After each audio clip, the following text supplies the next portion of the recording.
وشاركهم في الأموال والأولاد وعدهم وما يعدهم الشيطان إلا غرورا، اور ان کے ساتھ شریک ہو جا. یہ دیکھو عجیب بات فرمانا ہے، تو انسانوں کے ساتھ انسانوں کے مال میں شریک ہو جا اور اولاد میں شریک ہو جا. اب شیطان مال میں بھی شریک ہو جاتا ہے اور اولاد میں بھی شریک ہو جاتا ہے. شیطان انسانوں کے مال میں بھی شریک ہو جاتا ہے اور اولاد میں بھی شریک ہو جاتا ہے.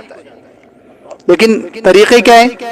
مال میں جو شریک ہوتا ہے تو اس کی کچھ مفسرین نے طریقے لکھے ہیں. جیسے سب سے پہلے مال میں شریک ہوتا ہے، اس کا ایک طریقہ یہ ہوتا ہے کہ انسان کو حرام کمائی لگا دیتا ہے. کہیں میں لگاتا ہے؟ حرام کمائی میں لگا دیتا ہے، والی کمائی، جھوٹ والی کمائی، یا جو بھی حرام طریقے کی جو کمائی ہے انسان کو حرام کمائی پر ڈال دیتا ہے. یہ شیطان کی سب سے پہلی مال میں شرکت کا طریقہ ہے. مال میں انسان کے ساتھ کیسے وہ شریک ہوتا ہے، پارٹنر بن جاتا ہے کہ انسان کو حرام کمائی پر لگا دیتا ہے. اور حرام کمائی بڑی خطرناک چیز ہے، اس لیے حدیث میں منع کیا گیا کہ اس کی وجہ سے انسان کی عبادتیں بھی قبول نہیں ہوتی.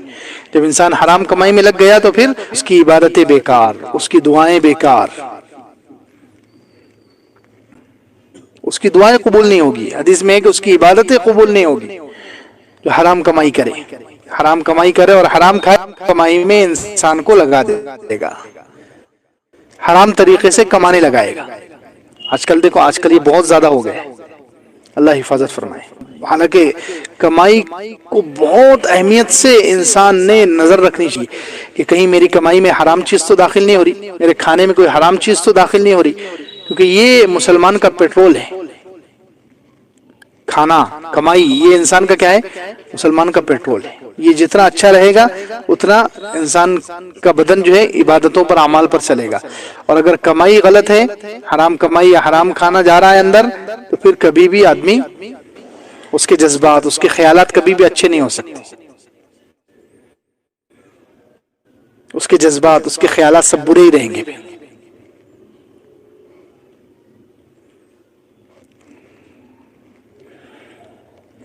جیسے شیطان مال میں شریک ہوتا ہے انسان کے ساتھ، حرام طریقے سے کمانے لگاتا ہے اس کو. سو کہتا ہے کہ تیری ضرورتیں بہت زیادہ ہے. آج کل یہ بہت خطرناک چیز ہے، ہم نے جو ہے ضرورتوں کو بلا وجہ اپنے بڑھا دیا. بلکہ یوں کہو ضرورتیں نہیں، ہم نے اپنے شوق کو بھی ضرورت بنا دیا ہے. شوق کو ہم نے کیا بنا دیا؟ بولا ضرورت الگ چیز ہے اور شوق الگ چیز ہے. اچھی ہوٹلوں میں کھانے کا شوق ہے، اچھی چیزیں استعمال کرنے کا شوق ہے، ہر چیز کمپنی کی ہونا، یہ شوق ہے. یہ انسان کی ضرورت نہیں ہے، یہ شوق ہے. لیکن آج ہم اس کو شوق کو ضرورت سمجھ رہے ہیں اور اس کے پیچھے کما رہے ہیں، اور کما کر آخرت گنوا رہے ہیں.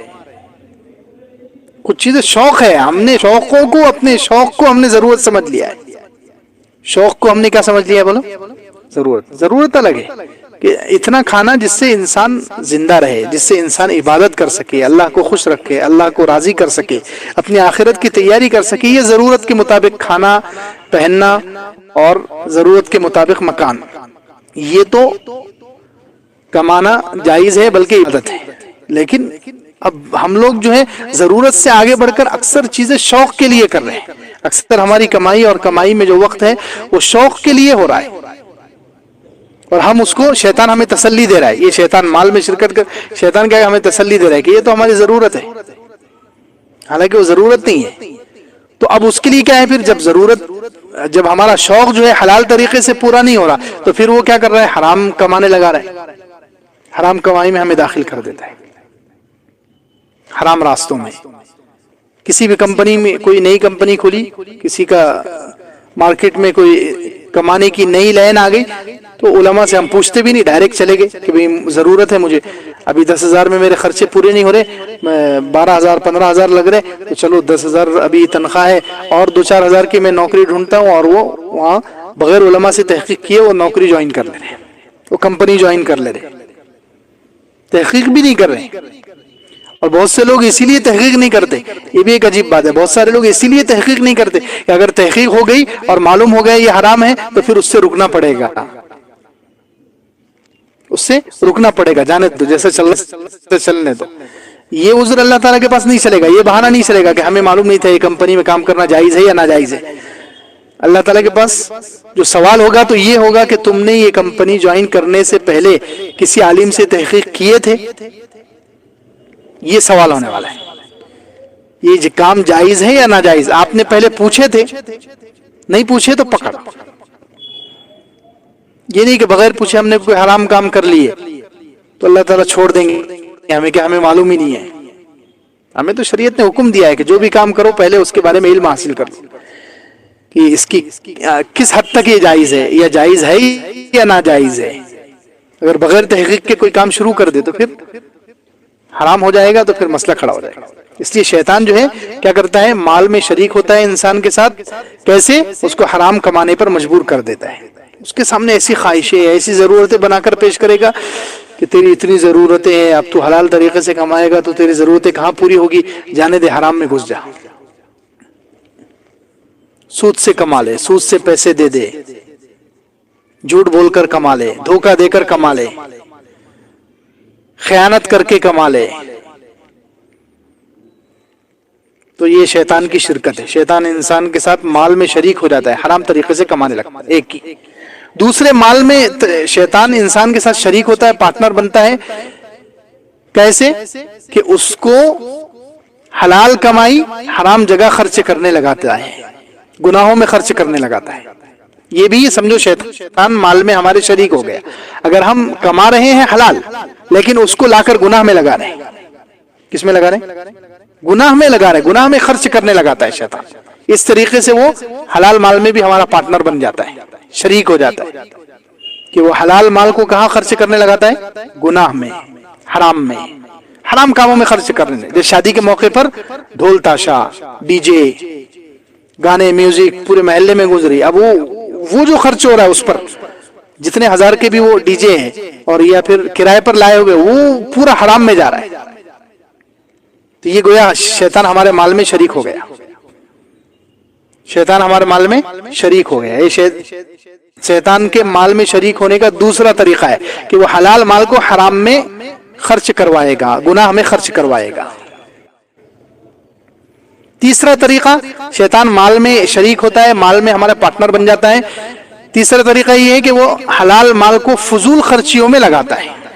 حرام میں تو گناہ کے کام میں نہیں لگائے گا, گناہ کے کام میں نہیں لگائے گا, لیکن کہاں لگائے گا؟ فضول خرچی میں لگائے گا. فضول خرچی یعنی حد سے آگے بڑھ کر انسان اپنی ضرورت پر پیسہ لگائے. ایک چیز کی موبائل کی ضرورت ہے, وہ ہماری 10,000 میں بھی پوری ہو سکتی ہے. چلو تھوڑا اچھا لگ رہا ہے, 20,000 میں بھی پوری ہو سکتی ہے. بلا وجہ کا 50,000 کا موبائل خرید لیا. اب ہر 2-4-6 مہینے کو نیا موبائل خرید لیں گے, چلو اس کا بھی مزہ لے لیں گے, یہ بھی استعمال کر کے دیکھ لیں گے یہ کیسا چلتا ہے. یہ فضول خرچیوں میں مال لگائے. یہ بھی شیطان کی شرکت ہے کہ شیطان مال میں شریک ہو گیا. تو وہ کیا کرے گا؟ تیسرا طریقہ کہ وہ انسان کو فضول خرچی میں لگاتا ہے. کس میں لگاتا ہے؟ ہاں, یہ فضول خرچی ضرورت سے آگے بڑھ کر. ٹھیک ہے بھائی, ایک چیز آپ کی ضرورت ہے, موبائل ضرورت ہے, گاڑی ضرورت ہے, کپڑے ضرورت ہے, تو اس میں آپ جو ہے ایسے کپڑے پہنو, ایسی گاڑی, ایسا موبائل استعمال کرو جس سے آپ کی ضرورت پوری ہو جائے. ضرورت سے آگے بڑھ کر تھوڑا سا آپ کے دل کو خوشی ہو جائے, سکون مل جائے, اتنا بھی ٹھیک ہے. لیکن اس سے آگے بڑھ کر بلا وجہ بس ہمیشہ جو ہے اسی میں پڑے رہنا کہ مجھے اب یہ کمپنی سے اس کمپنی پر جانا ہے, اس برانڈ سے اس برانڈ پر جانا ہے, یہ گویا شیطان کی شرکت ہے مال میں. سمجھ میں آ رہی بات؟ شیطان مال میں ایسے شریک ہوتا ہے. تیسرا طریقہ فضول خرچی کرواتا ہے. چوتھا طریقہ شیطان مال میں شریک ہوتا ہے کہ وہ مال کھانا کھاتے وقت جو ہے انسان کو بسم اللہ بھلا دیتا ہے. کیا کر دیتا ہے؟ یہ بھی گویا شیطان, کھانا بھی تو مال ہی ہے نا ہمارا, تو وہ ہمارا مال استعمال کرتے وقت یا کھانا استعمال کرتے وقت انسان کو بسم اللہ بھلا دیتا ہے. تو یہ گویا یہ بھی شیطان کے مال میں شریک ہونے کا ایک طریقہ ہے. 4 طریقے. 5واں طریقہ شیطان کے مال میں شریک ہونے کا کہ شیطان انسان کے مال کو کسی غیر اللہ کے نام پر منت میں, نظر و نیاز میں, چڑھاوے میں لگا دیتا ہے.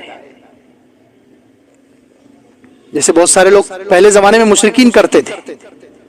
مشرکین کیا کرتے تھے کہ اپنے مال میں سے کچھ حصہ کھیتی کا اور اناج کا اور جو بھی ان کی کمائی ہوتی تھی وہ کچھ حصہ اپنے بتوں کے نام پہ خاص کرتے تھے کہ یہ حصہ اللہ کے لیے، ھذا للہ بزعمہم وھذا لشرکائنا، 8ویں پارے میں یہ حصہ اللہ کے لیے ہے، کھیتی باڑی کا، مال کا، یہ حصہ اللہ کا اور یہ حصہ ہمارے بت کا.